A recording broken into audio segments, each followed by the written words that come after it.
Andriam-pifaliana indray no hiara-bananao ao anatin'ity fiarantsika mivantana eto amin'ny Facebook ity zoma fahatelo amby roapolo ny volana avril taona 2024 izao fotoana hiarantsika izao. Mideran'ny tompontsika ny amin'ny fahavelomana misaotra ny tompony amin'ny moyen ny fomba ahafahantsika mifandray ankehitriny. Afaka manomboka partagenao tsikelikely amin'ny namana izay afaka mandray an'izany amin'izao fotoana izao. Dia hiditra ao amin'ny fianarana ny tenin'Andriamanitra tsika eto an-trano ny fotoanantsika isaky ny zoma tolakandro tahaka an'izao amin'ny 3 ora sasany hatramin'ny 4 ora sasany. Fionan'ny mpiaino radio vaovao Mahasoa ity, misaotra anao mahatoky amin'ny fanarahana ny onjam-peontsika dia tsy ilay fanarahana ny onjam-peontsika ny tena zava-dehibe fa ny mahatoky eo amin'i Jesosy Kristy satria ny fitomananao tena iorina tsara ao amin'i Jesosy izay ny antony radio vaovao Mahasoa fa tsy hanaraka olona mihitsy akory na hanaraka firehana fiangonana anankiray fa hanaraka an'i Jesosy dia tonga anao aktif olona tena poniny lanitra fa mipetraka eto ambonin'ny tany arak'izay nikasan'ny tompo anao tsara. Amin'ity an'ity isika sy ianao dia mbola mitohy mianatra ny lohahevitrintsika amin'ity taona 2024 ity mihitsy dia ny hoe ahoanareo tadidinao ve tsika sy ianao tonga hanitry Kristy and samy kristianina samy hitondra ny hanitry Kristy. Izay ilay tanjontsika. Tsika sy ianao izany kristianina lazaina izany fa tsy hoe bon iranina angamba izany fa tsika sy ianao mihitsy samy mitondra ny hanitry Kristy amin'izay alehantsika rehetra. Ny Korintiana 2:2 ary amin'ny 5:12 no manambara an'izay hoe fa hanitry Kristy ho an'Andriamanitra izahay ho an'ny izay ho vonjena sy ho an'izay ho very. Alohan'ny fianarantsika fa mbola hitohy amin'izay lohahevitra izay hatrahantsika izay lohahevitra lehibe dia anasanao sahady hieritreritra manomboka an'io ary mandritra ny fotoana lavalava dia hiara-hianatra any Davida isika. Manahoana mahaliana anao ve izany? Ny anahy raha vao tenin'Andriamanitra aloha dia mahaliana foana e. Misy zavatra vaovao tiany tompo ampianarina antsika na efa taloha koa fa tiany haverina amintsika. Andao aloha hiara-hivavaka isika mialohan'ny handraisantsika ny tenin'Andriamanitra amin'ity an'ity. Andao hivavaka ary. Andriamanitra rainay indreto izahay tafavorisoa eto amin'ity tambazotra ity mankasitraka anao ny amin'ny fitaovana afaka ampiasainay, misaotra indrindra ny amin'ny connexion, ny amin'ny telefona, ny amin'ny ordi, ny amin'ny fotoana ihany koa, misaotra ny amin'ny toerana misy anay izao. Eny mety any amin'ny hôpitaly ihany no misy anay, mety ao an-trano, mety any am-piasana, mety any amin'izay misy anay rehetra fa te hamangy anay ianao. Misaotra anao ary mideranao mihitsy amin'Andriamanitra manerana omniprésent ianao, manerana ny rehetra ary te hiditra an-tsehatra, te hamangy manokana ny fonay. Andriamanitra meteza hanjaka ao anatin'ity fandaharana ity fa indrindra hiditra amin'ny alalan'ny teninao, ny fanahinao ny miasa aty anatin'ny fonay tsirairay avy. Hoeninay tsara ny fanatrehanao, hoeninay mihitsy hoe misy havokisam-pifaliana eo anatrehanao. Misaotra tompo fa fotoana mamy izao dia mitenenina aminay tsirairay avy amin'ity an'ity tahaka an'ilay fataonao vonona hiaino anao izahay. Ianao mahafantatra ny zavatra hatrehanay rehetra. Izay te hianatra amin'ny Davida mpanomponao. Tompo matoa nisoratanao tao anaty baiboly tao ny tantarany. Ary ianao rahateo tamin'ianao tetỳ ambony tany dia taranak'io Davida mpanjaka io te hianatra amin'izany olobe anao izany izahay. Fanahy-masina sokafin'ny vavahady-tsainay. Ampahirato ny masonay ahitanay zava-mahagaga ao anatin'ny tenin'Andriamanitra. Mitenena aminay tsirairay mankasitraka amin'ny anaran'i Jesosy Kristy. Amen. Amen. Hijery momba ny tantaran'i Davida tsika manomboka an'io. Dia ny fiainan'i Davida no akantsika lesona. Hoy tsika hoe ny tanjontsika amin'ity taona ity dia ho lasa hanitry Kristy Tsy hoe tapitra ny taona 2021 dia tapitra ny mahanitry Kristy ianao, tsy izay akory. Fa amin'ny fiainantsika rehetrarehetra mihitsy dia tiantsika hoe mamofona Jesosy.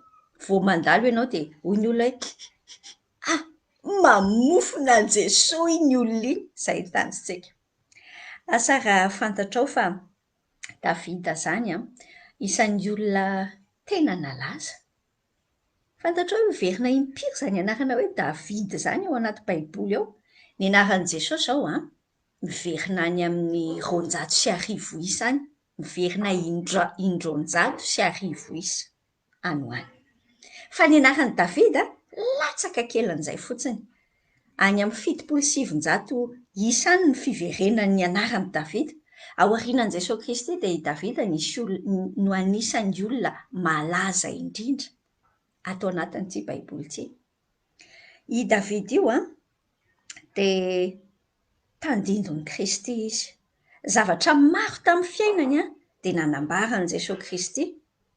Zavatra maro ny lalovany, ny aina, ny vavaka ny teneniny, ny faminaniana, fa nanonona zavatra mbola tsy nisy izy mbola zavatra tsy tamin'ny fotoanany akory ara, fa tsy azo ny atsaina akory hoe ay moa efa faminaninany amin'ny Kristy.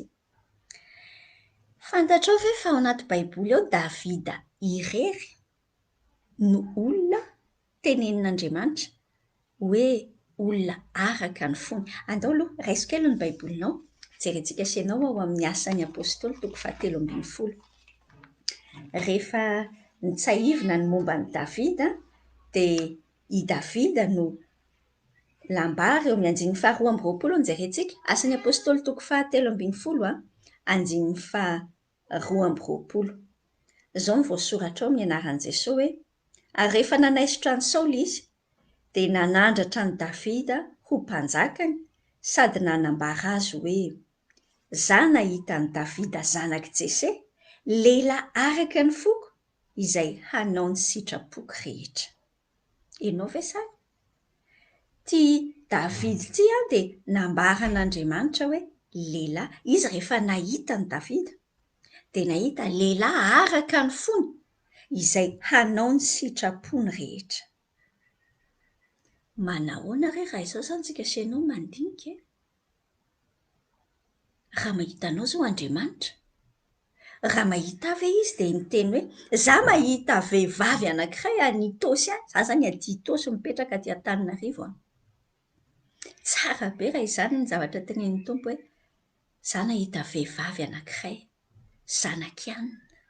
Tsy le mahazanak'iza na zanak'iza, fa nahita ny olona io olona araka ny foko. Amin'ity an'ity ve Andriamanitra afaka miteny anao an'izany? Afaka miteny ve izy hoe olona araka ny fony ianao? Fa izany antsoina hoe hanitry Kristy olona araka ny fon'Andriamanitra. Miteny zavatra miteny mitovy amin'izay ve amin'ny fiainantsika ny Tompo? Izay ny antony ianarantsika, andao hatokontsika amin'ny fianarana isaky ny zoma ohatr'izao. Raha vao mbola confinement ny fiainana dia misaotra ny Tompo entintsika, na tsy confinement koa ary amin'ny fiainana dia ety ihany tsika miaraka alefantsika mivantana ohatr'izao hatrany. Fa hianatra amin'ny Davida tsika satria fa maninona ary Davida no tenenin'Andriamanitra hoe olona araka ny fony, fa maninona raha tsika senao koa matoy io ravaka ny soratan'Andriamanitra atao anatin'ity baiboly ity, zavatra accessible, zavatra possible amintsika senao, tsy hoe possible fotsiny, tian'Andriamanitra hoe sika senao mihitsy no lasa olona araka ny fon'Andriamanitra. Ny fiainan'i Davida dia jerentsika ao amin'ny bokin'ny Samuela voalohany sy ny Samuela faharoa. Samuela voalohany manomboka ary amin'ny 5:20 dia efa manomboka mandray satria nisy ny fialan'ny Saoly nesorin'Andriamanitra ho mpanjaka. Any amin'ny 7:20 raha dia fahitantsika izany. Dia miampita amin'ny Samuela faharoa fa ny bokin'ny Samuela no ahitantsika ny fiainan'i Davida. Ilay zavatra tranga. Fa ohatrantsika senao miaina isan'andro dia ohatr'izany koa Davida, miaina izy. Dia ny bokin'ny Samuela voalohany sy faharoa no ahitantsika ny fiainany. Fa rehefa mianatra ny bokin'ny fiainan'i Davida tsika dia ahita koa hoe ny bokin'ny Salamo. Ny Salamo kosa no 20 amin'ny salamo 50 amin'ny zato 50 amin'ny zato ny isan'ny ny salamo tononkira ireo dia ny 20 amin'ireo no voalaza mazava hoe nosoratan'i Davida mety any amin'ny zato aza fa ny salamo sasany tsy tena mazava tsara hoe iza no nanoratra azy fa ny 20 aloha tena mazava hoe Davida ary le nanoratany andreo ao kosa ny ianarantsika ny fony Davida asehon'Andriamanitra antsika izany ilay fiainany hoe nandeha nitsoaka izy dia nandeha nitary amin'ny niditra tany amin'ny lapan'ny mpanjaka izy nandeha niady izy nisy fahotana ohatr'izao nitafalatsaka tamin'izao izy fa any anatin'ny salamontsika mahita dia rahantsika mianatra ao anatin'ity fiarahana mianatra ity ny amin'ny hoe inona ny toe-po nananan'i Davida niatrika an'izany zavatra rehetra izany. Ataony hijery salamo anankiray tsika tsy hoe salamo manontolo fa andininy anankiray ahitantsika taratra ny fony Davida ity salamo 720 andininy 4 no andao vakitsika senao vetivety salamo 720 andininy 4 izao ny voasoratra ao amin'ny anaran'i Jesosy vakitsika zavatra ray loha no nangatahako tamin'i Jehova izany no tadiaviko dia ny hitoetra ao an-tranon'i Jehova amin'ny andro rehetra iainako mba ho faly mijery ny fahasoavan'i Jehova sy mandinika ny tempolony. Zavatra ray loha no nangatahako tamin'i Jehova izany no tadiaviko. Mianatra amin'ny Davida tsika sy ianao io ndao hoe tsika sy ianao ity samy andinika inona reny ianao izao inona ianao izao ny zavatra tenao izy ianao hoe raha izaho izao no mahazo anina sambatra inona ianao izao sambatra ianao raha maninona hoay hitako ny ianao izao hoe satria ianao izao efa mananika amin'ny 30 mahery nefa ianao vehivavy any dia hoy izy ianao hoe raha mba izaho izao no mahazo vady sambatra mety izany ve ny ianao dia izay ny angatanao andro aman'alina ny tompo mivady sa ny ianao kosa mety hoe zanaka roviana ihany ary vao hiteraka roviana ary izay vao hanan-janaka raha izaho izao no manan-janaka avo ny lanitra ka tsy takatro sa inona ianao mety diplôma mety efa indimy ianao izay nanala baka dia hoy izy ianao hoe raha afaka baka eto dia izany sambatra indrindra mety izany ianao fa mety tonga dia hoe raha izaho izao no mahazo hoe lasa ray tapitrisa hono ny karamako isam-bolana sambatra inona daholo izany izao ny zavatra eritreretinao inona ny zavatra hoy izy ianao hoe ity ny anarangany angatahako amin'Andriamanitra tia samy manana ny azy daholo tsika sy ianao fa andaontsika sy ianao androany hianatra amin'ny Davida jerena ange ilay teniny zavatra ray loha no nangatahany tokana ray izany ray loha izany zavatra ray loha no angatahany amin'Andriamanitra izany hoy izy no ho tadiaviko jerenao tsara ny taon'ny verbe io ndika ny any anatin'ity lohan'ity Davida ity zavatra tokana ary izay hono no ho tadiaviny na passé na futur dia zavatra anankiray ny eo andohan'i Davida jerenao inona ny tadiaviny ny hitoetra ao amin'ny tranon'i Jehova amin'ny andro rehetra iainany dia mba ho faly mijery ny fahasoavan'i Jehova sy mandinika ny tempolony ho an'i Davida izany no antsoina hoe wow sambatra rehefa mitoetra ao amin'io ngamba hoy izy ianao hoe Davida koa tena ohatry ny ara-panahy be ngamba ka izany ve ohatran'ny mampieritreritra anao izany hoe za loatra mbola tsy manana faniriana hoe dia latsinainy hatramin'ny lahady izany dia hitondra bodofotsy ao am-piangonana ary ve izany sa hoe ahoana dia ahoana ary ny ananana izany hoe tia hitoetra ao an-tranon'i Jehova rehefa miresaka an'izany aloha tsika dia aza mieritreritra trano fiangonana misy tilikambo ianao dia hoe ao izany ilay izy fa rehefa miresaka amin'io Davida dia ilay présence an'Andriamanitra ilay fanatrehan'Andriamanitra izay ilay tia ny toerana fantany loatra ny tsiron'izany fantany hoe ao ny loharanona fahasambarana ao amin'io fitoerana eo amin'Andriamanitra io Inona ny atao amin'izany mitoetra ao an-tranon'Andriamanitra izany? Mitoetra eo amin'ny fanatrehan'Andriamanitra. Mijery ny fahasoavany. Mijery ny fahasoavany. Mijery ny fahatsarany. Bref, ity David ity ny zavatra any an-tsainy dia izy mpanao recherche, chercheur izy. Izy tia mandinika, filozofy be izy. Fa ny zavatra tiany dinihana, ny zavatra tiany karohana sy alalinina dia ny fahasoavan'Andriamanitra, ny fahatsarany io Andriamanitra io. Tiany ho jerena, mandinika ny tempoliny, mandinika ny sanctuaire, le fisian'Andriamanitra ao. Tiany Davida ianarana. Tia Davida ity izany mpianatra ny fahatsaràn'Andriamanitra. Misy filière tokana. Hitanao, za zao tamin'izaho mbola kely, tsy nisy zavatra afa-tsy anankiray ihany tany anaty lohako hoe filière ho ataoko amin'ny fiainana. Raha resaka filière fianarana, hanao dokotera, tsisy ankoatr'izay tany anatin'ny lohako. Tsy nisy hoe dia ahoana raha tsy mety? Sa atao sage-femme? Sa atao ingénieur? Sa atao mpampianatra? Tsisy an'izany mihitsy tany anaty saiko fa ny azy izany tonga dia hoe izaho dia hanao dokotera aho. Fa tiako sarihana ny sainao neny Davida, zavatra tokana ny azy, ny filière na étude tiany atao. Te hianatra an'Andriamanitra izy. Te hianatra, mandinika an'io Andriamanitra io. Ary ndao ianarantsika sy ianao izany. Averiko aminao tsara ny any amin'ny Jaona 7:17. Jaona 7:17 dia miteny amintsika hoe ny antsoina hoe fiainana mandrakizay dia ny mahalala an'Andriamanitra. Fantatry nga Davida izany. Ary niketrehany hatramin'izy mbola kely. Vao kely mihitsy izy dia efa nahatakatra an'izany moramora mitarehy an'Andriamanitra tamin'izany.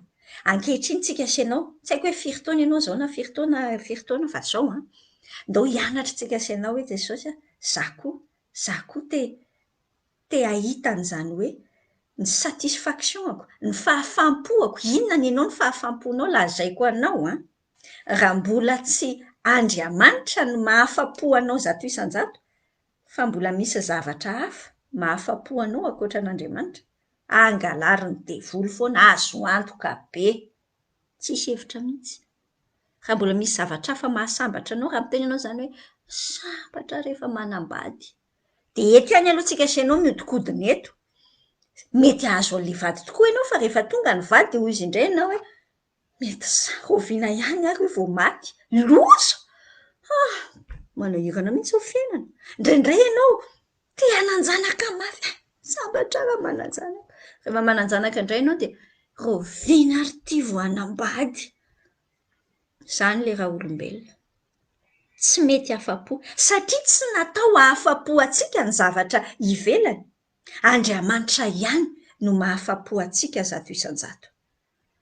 Io zavatra heninao hoe banga amin'ny fiainanao io. Andriamanitra no mahafapo anao. Ndao hitodika any aminy tsika. Ndao hitodika any aminy. Tao anatin'ny fianaran'i Davida ny amin'ny fandinihany amin'ity Andriamanitra ity mijery, faly mijery ny fahasoavany mandinika ny fahatsaràn'Andriamanitra izany Davida. Izay foana ny azy ny zavatra ny lesona imasony, lesona ianarany. Sainao ange izany mieritreritra ny lesona ianarany izany isan'andro. Inona izany ny fahatsaràn'Andriamanitra any anatin'ity olana ity, any anatin'ity olona ity. Tao anatin'io fianaran'i Davida io nahita ny fon'Andriamanitra Davida. Lasa nahafantatra ny fisainan'Andriamanitra, ny fomba fitenin'Andriamanitra, ahoana ny fiasan'Andriamanitra, ny fitarihany ny olony. Lasa hitan'i Davida sy ianarany manokana ao anatin'ilay fiainany, ilay isan'andro mihitsy, amin'ny andro rehetra iainany dia mianatra an'izany izy. Tao anatin'io koa mahita ny fon'Andriamanitra izany Davida fa nahita ny tenany tamin'ny alalan'ny mason'Andriamanitra koa izy. Rehefa manatanteraka tsara ny Salamo 7:24 io, hitoetra ao an-tranon'i Jehovah amin'ny andro rehetra, dia faly mijery ny fahasoavany sy mandinika ny tempolony. Rehefa izay dia lasa mahita amin'ny tenany izy amin'ny mason'Andriamanitra. Tsy mahita ny tenany fotsiny raha mandinika ny Salamo 7:30 zao tsika dia hitantsika tsara ny fomba fijerevany Davida ny tenany, fomba fijeren'ny tenany dia amin'ny alalan'ny fijerin'Andriamanitra azy. Mbola tsy ary dia efa hitanao daholo ny amiko rehetra, ianao no namolavola ahy. Tsy mijery fotsiny, hitanao raha tsy ny mason'Andriamanitra tahaka izay no jerentsika ny fiainantsika, dia na tsika mora azon'ny frère na tsika mora azon'ny fanambani-tena indray koa avy eo. Fa ny Davida tena nianatra nijery ny tenany tamin'ny alalan'ny mason'Andriamanitra, izay ilay hitoerany ao an-tranon'i Jehovah ange. Fa tsy izany ihany, Davida koa lasa nahita ny hafa tamin'ny alalan'ny fahatsaraan'Andriamanitra. Lasa afaka mifandray amin'ny hafa amina endrika tsara kokoa izy, satria mahita ny fahatsaraan'Andriamanitra ao anatin'ny hafa. Andinika ny fiainan'i Davida tsika. Tantaran'i Davida, 70 taona ny niainan'ity nga Davida ity. Justa be, ohatran'izay fijery azy, fa izay no napetraky ny tompo tamin'ny fiainany. Mpaminany anankitelo no nifandimby tao anatin'izay fotoana niainan'i Davida izay. Nisy mpaminany antitra aloha, Samuel izay. Samuel ny mpaminany voalohany tao, izy no nanositra amin'ny Davida ho mpanjaka. Nanaraka azy ny mpaminany anankiray antsoina hoe Gada. Mety tsy tena tadidinao tsara fa nisy an'izay koa. Dia misy koa ny mpaminany anankiray, mbola tanora ity mpaminany iray ity, no Davida efa lehibe, efa nanomboka zokonjokony, fa ity mpaminany anankiray ity, Natana ny mpaminany fahatelo, mbola tanora Natana tamin'izany. Natana mbola nandimby hatrary amin'ny zanaky Davida, zafikeliny Davida raha mbola teo Natana. Raha resaka fotoana ny resantsika, tiantsika ho azoazonao an-tsaina aloha ny timing, n'izany fisian'izany Davida izany. Raha koa tiantsika amin'ny andro iainantsika, i Adama sy Eva, ny mpanao fandiniana siansa milaza hoe efa million d'années hono ny tany sy ny karazany, tsy fantatro. I Adama sy Eva aloha raha diniantsika ny Baiboly, dia teo amin'ny 4,000 taona talohan'i Jesosy Kristy no nisiany Adama sy Eva. Dia avy eo 2,000 taona tao aorianan'ny Adama sy Eva dia tonga i Abrahama. Dia 1,000 taona tao aorianany, 500 taona tao aorianan'ny Abrahama teo Mosesy, dia avy eo 500 taona taty aoriana, izany hoe 1,000 taona tao aorianan'ny Abrahama, 1,000 taona talohan'i Jesosy Kristy no nisy an'ny tantaran'i Davida. Heverina hoe teraka tany amin'ny taona 420 tany ho any, tsy 2,000 reto, 420, 1040 tany ho any no teraka Davida, ary maty tany amin'ny taona 970 tany ho any izy. Hitantsika eo amin'ny Samuela voalohany 4:9 ny fanosorana ny Davida ho mpanjaka. Fa Davida nefa, afa-tsy io kely ny Baibolinao, efa tany andohan'Andriamanitra, tsy hoe tamin'ity izy vao tany andohan'Andriamanitra, ohatranao io izao, ianao nge mbola tsy ary ny Genesis nefa tany andohan'Andriamanitra ianao, hoe tany an-tsainy. Any izany ny voasoratra ny bokin'ny Efesianina mantsy, hoe talohan'ny fanorenana an'izao tontolo izao nefa nifidy antsika tao amin'ny Jesosy Andriamanitra. Samuela voalohany 7:10 tiako hisarihana ny sainao kely. Tamin'ity Andriamanitra nefa nieritreritra, tsy hoe eo izy vao mieritreritra, fa nalefa ny teny kely tamin'ny Samuela ny momba ny Davida. Sokafa ange ao amin'ny Samuela voalohany 7:10, andininy 4:12. Izao ny voasoratra ao. Rehefa nanao gafy nga Saoly, tsy naharitra izy fa zavatra tsy tokony nataony. Ity Saoly ity aloha raha tsy haka-toa tena lalina mihitsy, indraindray mitovy amintsika. Fa andao hianatra amin'ny Davida. Izao no nataon'Andriamanitra rehefa tsy nankatoa Saoly dia hoy Andriamanitra niteny tamin'ny Samuela. nampiteny ny Samoela niteny tamin'ny Saoly mpanjaka. Koa izao i Samoela tamin'ny Saoly tsy aharitra ny fanjakanao. Jehova efa nitady lehilahy ho azy araka ny fony, ary izay ny voatendrin'i Jehova ho mpanapaka ny olona, satria tsy nitandrina izay nandidiany Jehova anao ianao. Nanina hono Jehova?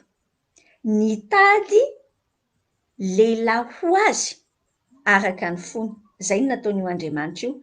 Nitady lehilahy ho azy araka ny fony izy, ho mpanapaka ny olona, voatendriny ho mpanapaka ny olona. Azonao tsaina moa? Tiako sainao tsara. Io Samoela 2:7 io ataontsika hoe 6 à 7 ans, 4-7 taona tany ho any talohan'ny Samoela 2:5. Raha saintsika hoe tao amin'ilay Samoela 2:5 nanosorana ny Davida ho mpanjaka, environ tany ho any amin'ny 17 taona Davida, ny dikany 4 taona ary Davida tarehy amin'ilay Samoela 2:7 manodidina ny 12 taona teo zany Davida no niteny an'io tamin'ny Saoly mpanjaka Andriamanitra tamin'ny alalan'ny Samoela. Mahafinaritra be amin'ny mieritreritra an'izany. Fantatrao moa izany? Andriamanitra nahita ny Davida, mbola kely Davida, mbola 10 à 12 ans Davida, nitady Andriamanitra ary nahita, ary efa notendreny. Nitady izy dia nahita ny Davida, notendreny ho mpanapaka. Efa nahita ilay votsara tany anatin'ny Davida, tsy Andriamanitra tsy. Mampieritreritra be. Andriamanitra mifidy an'izay tiany. Ao anatin'ny fifidianan'Andriamanitra tsisy négociation atao. Mifidy izy nanendry izy ary izy manatanteraka. Ao anatin'ity fifidianan'Andriamanitra ity, tsaronao ve ilay teny any amin'ny Jaona 5:12-5:12? Tsy ianareo no nifidy aho i Andriamanitra, hoy Jesosy nilaza tao, fa izaho no nifidy anareo. Te hampatsiaro anao fa tsy ianao no nifidy an'Andriamanitra, tsy ianao no nifidy an'Andriamanitra. Enjana ny fisafidianan'ity Andriamanitra ity, ary nofidiany ianao. Tsy ianao no nifidy azy fa izy no nifidy anao. Tsy tanao fahasoavana ve izany? Tsy isika no nifidy an'Andriamanitra fa izy no nifidy antsika. Dia nanendry antsika. Nanendry antsika tsy hoe nifidy antsika comme ça fotsiny dia hoe ndany dia izay tianao ao atao. Fa misy baiko mazava andrasan'Andriamanitra amin'ny olona. Nandrasany tamin'ny Davida, notendreny ho mpanapaka ny olona Davida. Jeremia 1:5 mampatsiahy anao tsara ilay teny fa mbola tsy tany an-kibon'ny mamantsika sy ianao. No efa nifidy antsika Andriamanitra, nefa nahafantatra antsika izy ary nanendry antsika ho mpitondra ny teniny. Tany amin'ny bokin'ny Jeremia izay nisy an'iny. Tsy ny Korinthiana fa ny Petera 1:2 dia manambara mazava ary amin'ny 7 hoe firenena masina taranaka voafidy. Ianao angiza ny taranaka voafidy izany. Mila azontsika tsaina tsara izany fifidianan'ny tompontsika izany.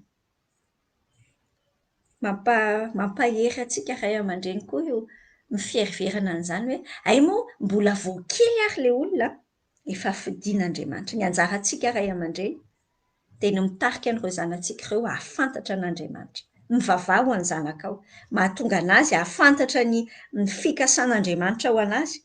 Ahatonga anazy manana ilay etaetana mandrakizay, ilay etaetana fanjakan'Andriamanitra.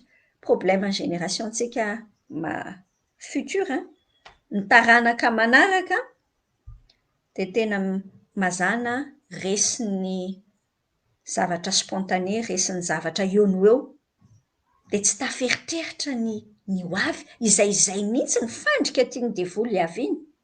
Fa andao hianatritsika hoe Davida ange, nanomboka tamin'ny kely izy nofidian'Andriamanitra.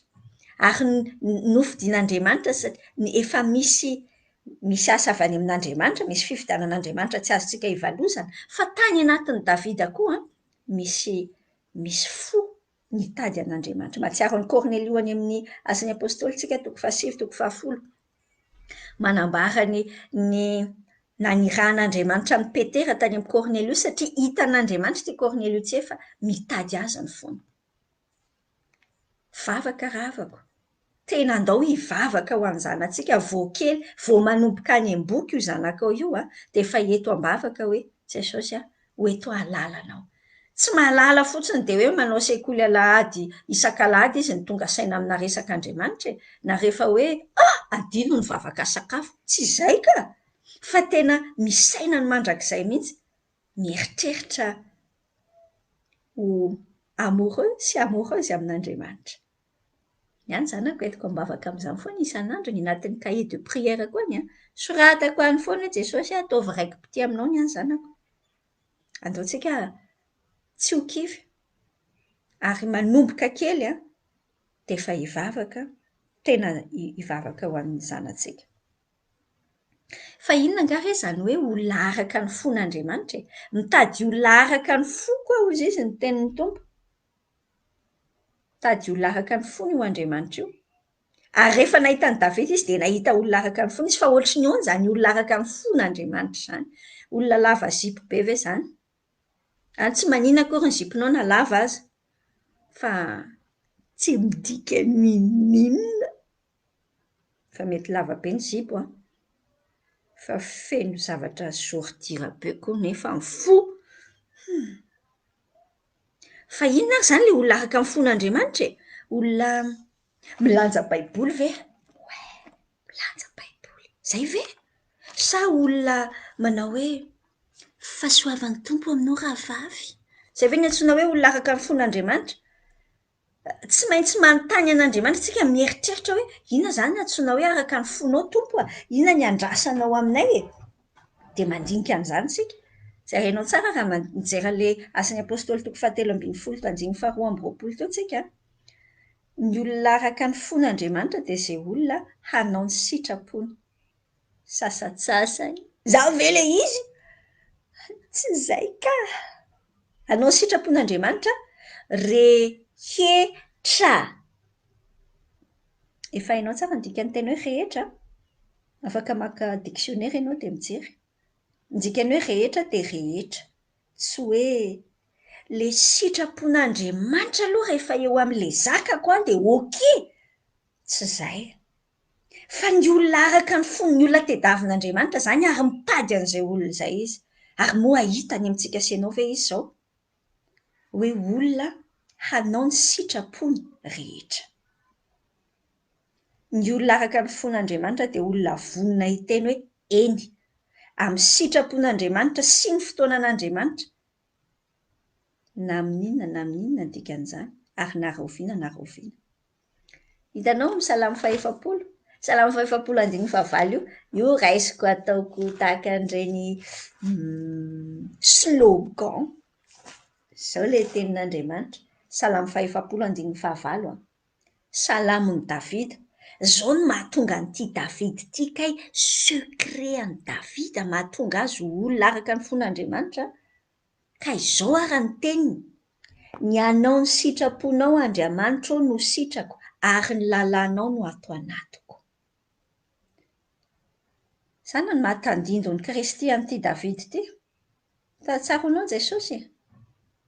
Ny sitrapon'Andriamanitra. Manao ny sitrapon'Andriamanitra izany ny manger, sakafo ny Jesosy izany. Manao ny sitrapon'Andriamanitra. Tsaronao tsara ny Matthieu 7.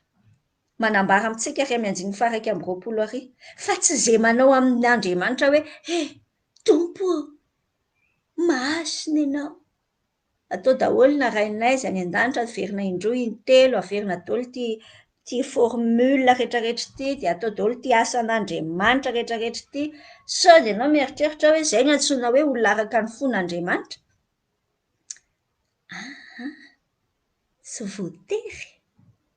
Fa misy olona araka ilay Matthieu 7, tena manao ny asan'Andriamanitra amin'ny teny tomboko be da be fa tsy fantatry ny Tompo. Fa hoy ny Tompo hoe tsy izay rehetra manao amiko hoe tompoko no miditra ny fanjakan'Andriamanitra fa izay manao ny sitrapony raiko izay any an-danitra. Le fanaovana ny sitrapon'Andriamanitra izay no maha-olona araka ny fon'Andriamanitra antsika sy ianao.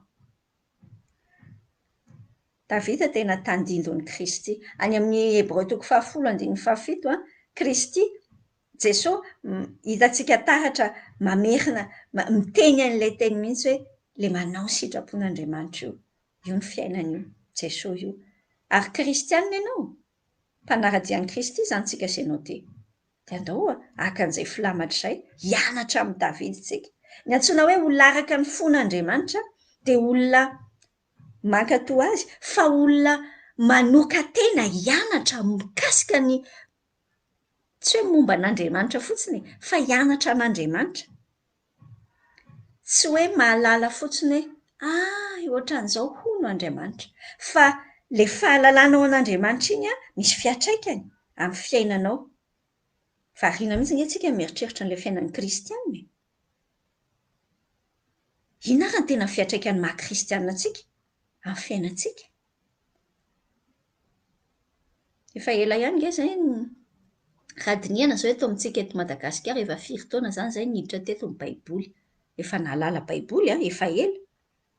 Fa ohatran'ny tsy tena mbola tafavoaka. Angatsy hoe tsy tena mbola tafavoaka. Tena tsy tafavoaka mihitsy. Le olana mahafantapantatra an'Andriamanitra, na miditra impiry ny fiangonana azy, na miditra be mpivavaka nge eto ty Madagasikara ty. Le gasy mihitsy. Gasy tena mpivavaka. Fa ny olana amin'ny gasy mahafantatra an'Andriamanitra. Masina hono! Bon! Fa tsisy idirany mihitsy le, tsisy idiran'ilay Andriamanitra mihitsy ny fiainany. Tsy izay ka! Neny Davida, nidikany hoe olona araka ny fon'Andriamanitra izy, nankatoa an'Andriamanitra izy, ary olona tena nanoka tena mianatra. Mianatra n'io Andriamanitra io, ary mitondra fiainana ho azy, hiainan'izay zavatra fantany momba an'Andriamanitra. Io zavatra fantany io no manosika azy hankatoa, fa tsy hoe mankatoa be fahatany amin'izao, fa fantany hoe Andriamanitra tia azy, Andriamanitra mikarakara azy, Andriamanitra masina toy izao ka tsy mankasitraka ota mihitsy na kely ary. Dia ireny no mitondra ny fiainan'i Davida. Nidikany hoe olona araka ny fon'Andriamanitra dia olona manoka tena hiditra amin'ny tanjon'Andriamanitra amin'ny fiainany. Olona manoka tena hiditra amin'ny tanjon'Andriamanitra amin'ny fiainany sy vonona hampiditra ny taranany rehetrarehetra ao anatin'izany. Olona manana heritreritra. Hitanao ilay Matthieu 9:13 ka tsy ao aloha ny fanjakan'Andriamanitra sy ny fahamarinany. Olona tena misaina ny amin'ny fanjakan'Andriamanitra izany olona izany. Ny olona araka ny fon'Andriamanitra. Dia ny fiainany manontolo alefany tanteraka, fantany hoe inona ny antson'Andriamanitra amin'ny fiainany dia alefany ao anatiny ao ny fiainany. Tsy rarahany loatra izay zavatra lazain'ny olona. Tsy rarahany na iza faly aminy, na iza tsy faly aminy. Izany Davida izany. Hitanao, ny tena maha izy azy an'i Davida dia naoriny tamin'ny fifandraisany tamin'Andriamanitra. Tsy tamin'ny fifandraisany tamin'ny olona, fa tamin'ny fifandraisany tamin'Andriamanitra. Ny maha izy azy ny olona anankiray, maha izy azy anao io izao, dia miankina tsara amin'ny hoe inona ny ianao ny antsoina hoe mampanandanja anao, mampisy lanja anao, inona ny valeur anao ary inona ny antsoina hoe fahombiazana ho anao. Izay no mamaritra ny maha izy azy ny olona anankiray. Amin'ny maha olona antsika, matetika dia ny zavatra tenenin'ny fiarahamonina no heverintsika fa mamaritra ny maha izy azy antsika. Rehefa mitehatehaka antsika ny fiarahamonina dia manome like be da be, j'aime.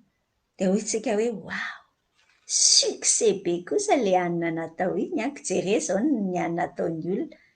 Miankina amin'ny hoe firy ny faly amiko dia firy ny tsy faly amiko. Raha ohatra ka betsaka ny tsy faly amiko dia mieritreritra hoe tena tsy nahomby izany ilay izy. Raha tsy mahazo olona betsaka anaraka, izay ny manofo antsika, izay ny maha olona antsika. Fa ndao hianatra amin'ny Davida, ny olona araka ny fon'Andriamanitra tsy miankina amin'izany, tsy miankina amin'izay lazain'ny olona akory, ny hanorenanao, ny valeur anao.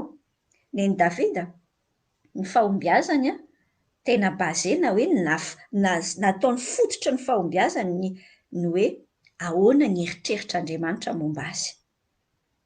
Izay no mahatonga ny fiainany tena stable tsara ary ndao hianatra amin'ny Davida tsika ao ny loharanona stabilité amin'ny fiainantsika. Eritreretinao nge izany hoe neny Davida efa ho miaramila efa ho firy efa ho 3 lahy manenjika azy ary io tsy hoe andro iray na 2 na 2 volana aman-taonany angenga Davida nitsoaka foana nitsoaka ny Saoly. Ny antsika isenao vao misy manao publication kely anankiray hoe kritika anao sy ny sisa dia efa tena tsisy lanahy izany amin'ny fiainana. Andaontsika isenao hianatra ho laraka ny fon'Andriamanitra fa tsy tahak'izay. Andao jerentsika ny Samuela voalohany 2:12. Hijery kely tsika efa mamaraparana ny introduction fa tsy introduction fa efa mianatra mihitsy amin'ny fiainan'ny Davida tsika mba hahatonga antsika ho andry Kristy e. Dia ao amin'io Samuela voalohany 2:12 io no niantson'Andriamanitra amin'ny Davida na nosorany azy ho mpanjaka. Sainy fa any amin'ny ado Davida tamin'io adolescent adolantseto any amin'ny 17 taona any ho any. Ny anjin'ny fahaenina hatramin'ny 17 ny vakiantsika isenao. Ndao ary vakiako vetivety. Ary no nitonga ireo. Tonga daholo izany Samuela tonga tao Betlehema dia taitra daholo ny vahoaka hoe fa inona nahatongavany Samuel izany olona izany Samuel izany équivalent ohatra hoe inona re ohatra hoe Billy Graham. Hainao izany Billy Graham izany efa maty izany fa izany mpitory filazantsara henjana be sa ohatrany hoe président be ana république na ohatrany na olona tena olobe an'ny firenena mihitsy. Izany ny toeran'ny Samuela tamin'izany. Saoly ny mpanjaka fa Samuela tena nanatoerana be fa tonga amina tanàna kely anankiray. Betlehema izany tanàna kely tsisy dia mahalala kely akory ary ambadiky ny tanàna ary.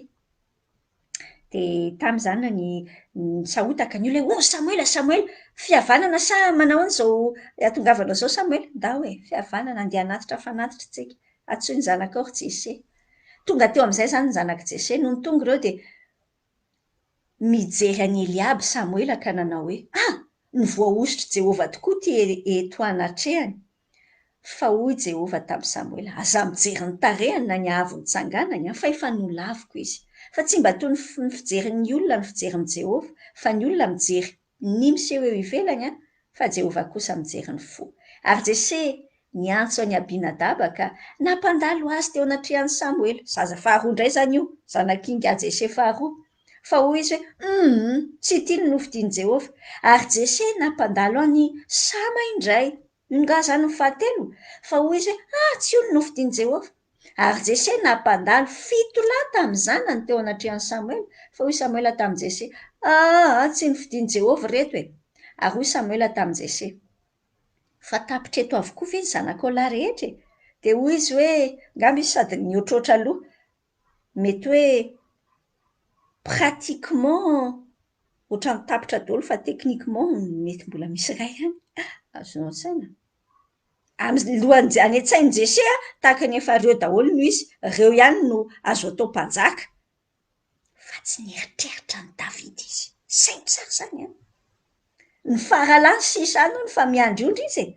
Ary hoy Samuela tamin'i Jesse manirahaka azy fa tsy hipetraka inona antsika mba hampahatonga ny eto. Dia naniraka izy. Nasaina nisy mpanampy izany tany naniraka azy. Avy dia nitondra azy hiditra ary mena volo izy sady barimaso ny tsara tarehy. Ary hoy Jehova mitsangana hosora izy fa io no izy. Ary Samuela nandray nitandroka feno diloilo ka nanositra azy teo amin'ny rahalahiny. Ary ny fanahin'i Jehova dia nilatsaka tamin'i Davida hatramin'ny andro iny dia nitsangana Samuela ka nakany rano. Hitantsika Davida moa tsy mitovitovy amin'ny fiainana antsika isenao ve? Amin'ny fiainana mety ianao tanora miainao ankehitriny mihitsy na mijery ankehitriny.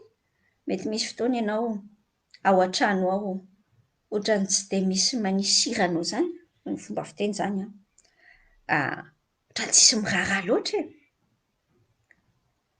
Mety ianao no mpanao an'ilay asa tsy dia misy mpitia manao azy. Mety manao inona mety mamafa tokotany, mamafa WC. Indraindray ohatr'izany ny fiainantsika dia rehefa injaintsika irery ao an-trano iny dia mandinika ndry izaho moa dia izao.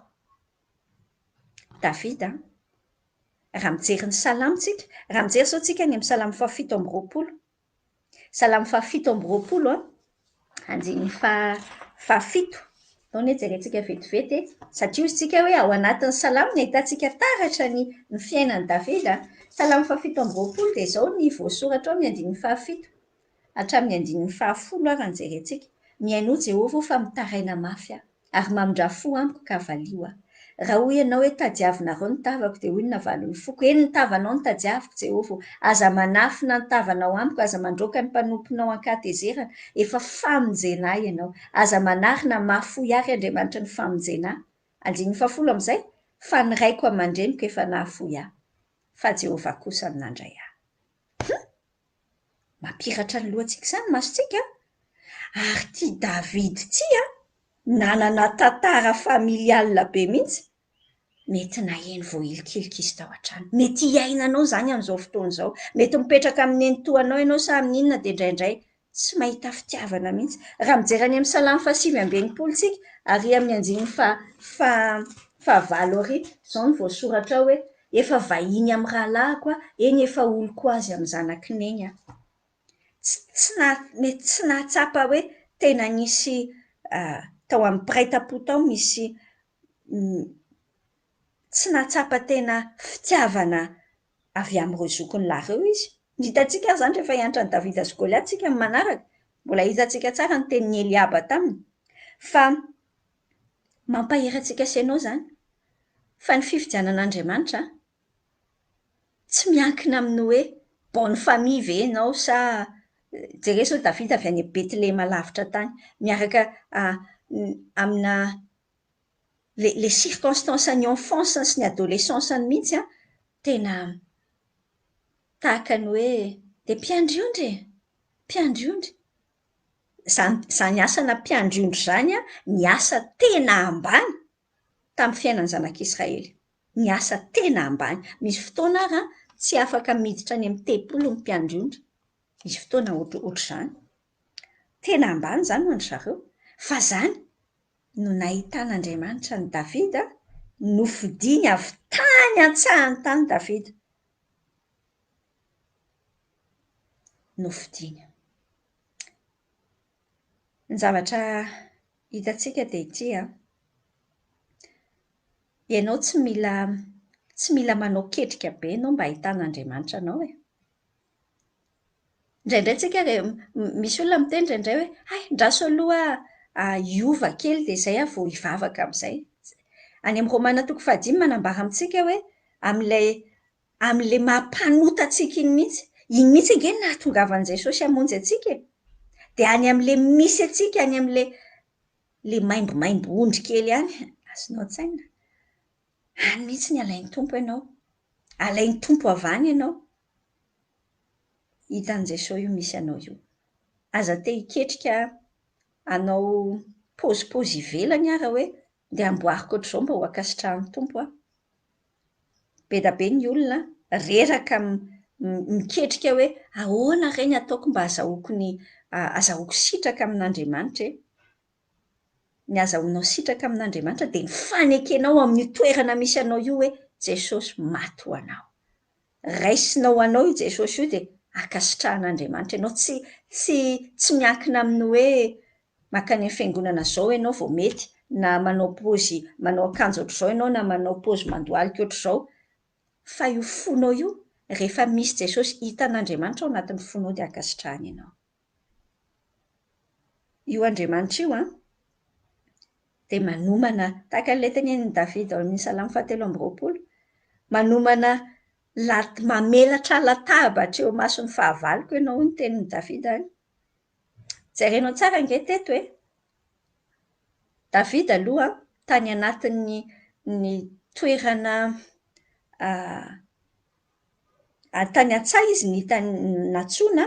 Eritrereto ange ahoana raha tsy tany an-tsaha izy tamin'ny fotoana natsoina azy fa andeha teo hoe kamo hono izy izany tamin'iny fotoana iny dia lozany tsy fantatra tany ambadika tany, tsy hitana lehan'i Davida, fa soa ihany Davida fa mahatoky amin'ny zavatra izay hampanaovina azy.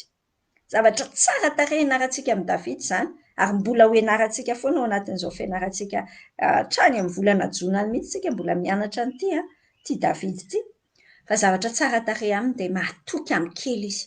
Fa any amin'ny toeram-pakatoavanao nge no andraisan'Andriamanitra anao dia hanandratany anao rehefa avy eo.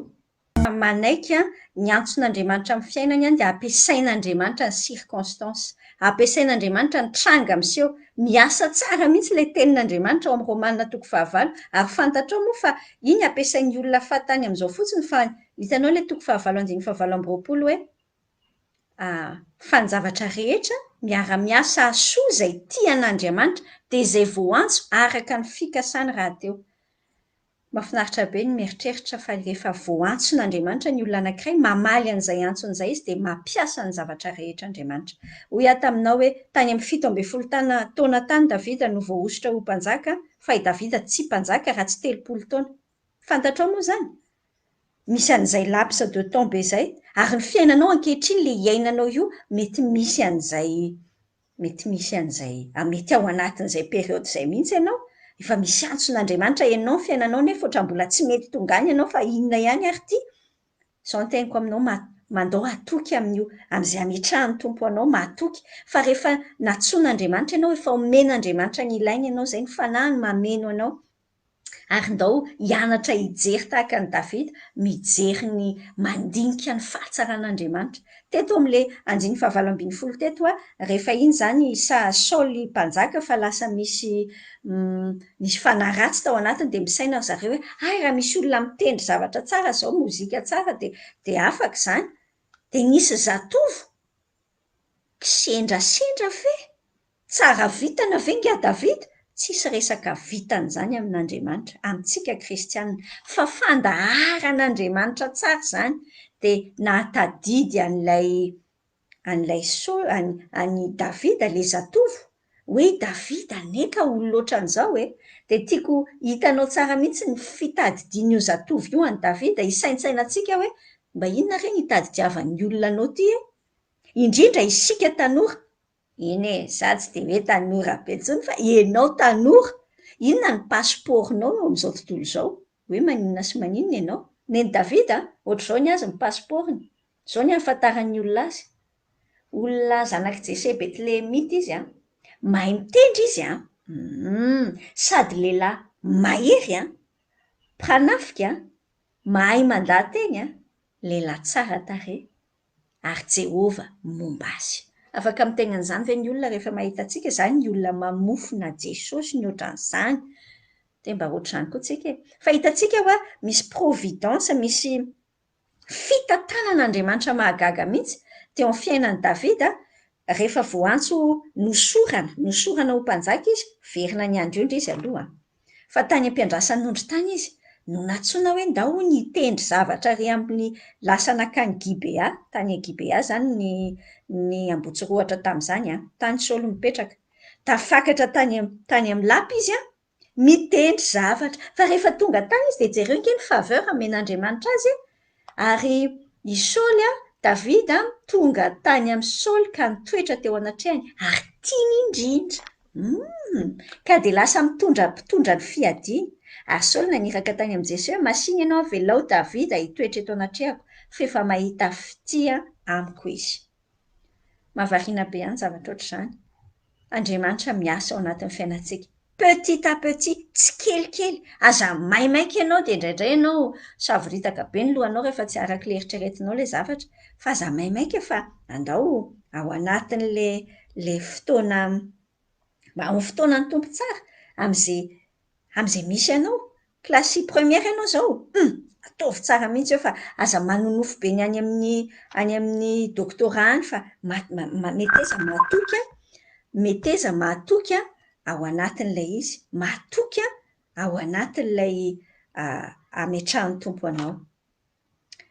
Dia manentana anao ndao hatoky amin'ny fianarana an'ity fiainan'i Davida ity tsika, mandritra ny zoma maromaro Eto an-trano ny fotoanantsika amin'ny telo sasany hatramin'ny efatra ora sasany tamin'ity andro an'ity nisy tapatapaka kely ny mety ny connexion-tsika ny somary sahirana kely tato fa mino aho fa voarainao ny afatry ny tompo tena.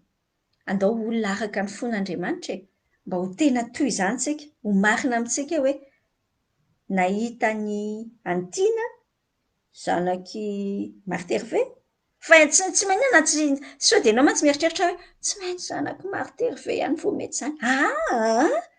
Ianao, le takany eo amin'ilay asan'ny apôstôly telo ambin'ny folo roa amby roapolo iny e, dia i Davida zanaky Jese, dia iza ny anaranao Soloa eo, dia Soloa ny anaran'ny ray aman-dreninao, fa hitan'Andriamanitra ianao, nahita lehilahy araka ny fony dia nianao ny sitrapony rehetra.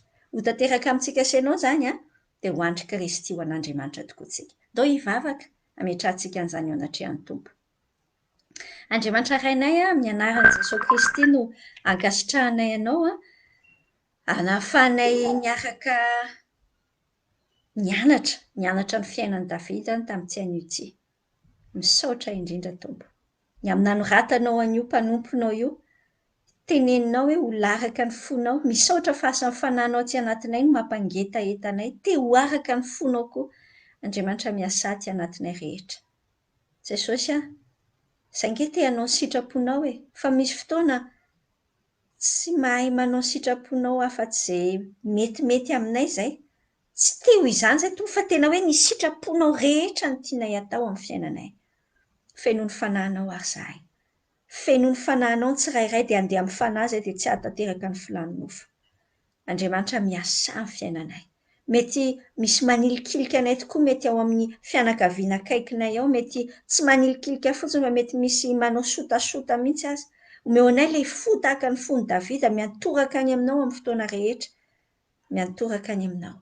Izay te hianatra an'izany hoe ho afa-po aminao Andriamanitra, ianao ny fahafamponay, tsy hitady fahasambarana amin'ny zavatra hafa fa ianao ny mahafa-po anay dia bonus fotsiny ny ambiny rehetra. Ampianaro an'izany izahay rehetra. Miasa ianao anatin'izay olona manaraka an'izao tsirairay izay fantatrao ny manavesatra, fantatrao ny nandratra sy mbola ao mandratra ao anatin'ny fonay ao. Vangio izahay Andriamanitra, miasa anatin'ny tsirairay avy. Dia taio ny mpiaino radio vaovao Masoa, taio radio koa ity onjam-peontsika ity, afaka hiparitaka sy tena omenao ny ositra ao ny teny mitondra fiainana sy fanafahana amin'ny tokantrano sy amin'ny olona tsirairay izay mandray an'izany. Amin'ny anaran'i Jesosy. Amen.